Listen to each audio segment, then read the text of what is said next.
Cari amici, benvenuti su Planet Spin Fishing e a questo nostro primo video della Spinning Academy, una serie di video dove daremo delle informazioni molto concentrate, ideali sia per chi da poco sta iniziando o vorrebbe iniziare in questa tecnica di pesca, ma con degli spunti di miglioramento utili anche a chi è già tecnicamente più esperto.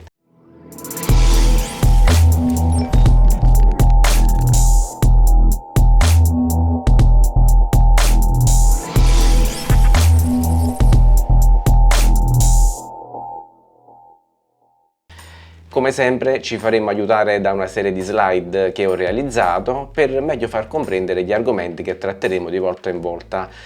Oggi partiamo con la definizione della parola spinning, che deriva dall'inglese to spin e sta ad indicare il modo in cui ruota il mulinello. Infatti to spin vuol dire ruotare, ma potrebbe anche avere il significato di far intendere il continuo movimento tra lanci e recuperi delle esche che vengono utilizzate in questa tecnica di pesca, le esche artificiali. Infatti, nello spinning l'obiettivo è catturare i pesci predatori unicamente con le esche artificiali.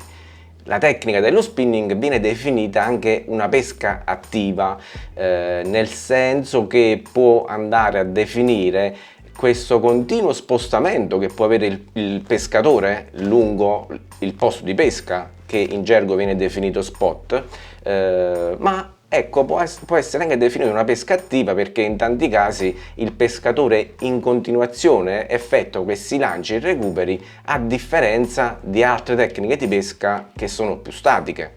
Per quanto riguarda la pesca spinning, la conoscenza che il pescatore o angler, come comunemente viene definito, ha del posto di pesca, della preda che vuole catturare, dell'attrezzatura, assume un ruolo davvero importante. Infatti, per riuscire ad avere successo in questa tecnica di pesca serve reattività, sensibilità e una capacità della lettura e dello studio dello spot e come dicevo, come dico spesso, premia chi riesce ad adattarsi più rapidamente a quelle che sono le varie condizioni ambientali e meteomarine con cui si troverà, ecco, a confrontarsi.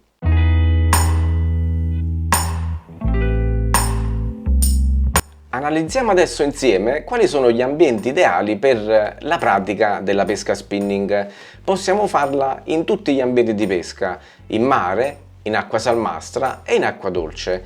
In mare gli spot tipici sono la scogliera, i porti, le foci, le spiagge, i canali, e i predatori che possiamo insidiare maggiormente sono la spigola, il pesce serra, il barracuda. Ovviamente dipende anche dal periodo dell'anno, le condizioni meteomarine e anche la zona di pesca. In alcuni casi possiamo trovare anche la lecciamia, le palamite, i tunnidi. Per quanto riguarda invece l'acqua salmastra, intendiamo principalmente le foci fino a qualche chilometro dallo sbocco in mare e le lagune. Il predatore principale è la spigola. Per quanto riguarda il fiume, invece, si tratta di un habitat classico per la ricerca della trota, dei cavedani, del persico reale, in alcuni casi anche il siluro, il black bass, e qui, ecco, dovremo iniziare a studiare quello che è un po' la corrente del fiume, o sondare con le nostre esche artificiali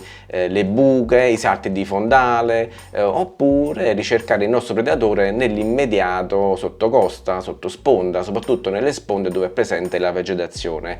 Per quanto riguarda sempre l'acqua dolce, il lago, la cava e altri specchi d'acqua, come i bacini lacustri sia naturali che artificiali, questi sono degli ottimi habitat per grandi predatori, tra cui possiamo trovare il luccio, il persico trota, comunemente conosciuto come black bass, o il siluro, gli aspi, ecco, e tanti altri predatori. Dipende anche un po' dalla zona di pesca in cui siamo e dalla profondità dello specchio d'acqua in cui bagneremo le nostre esche artificiali.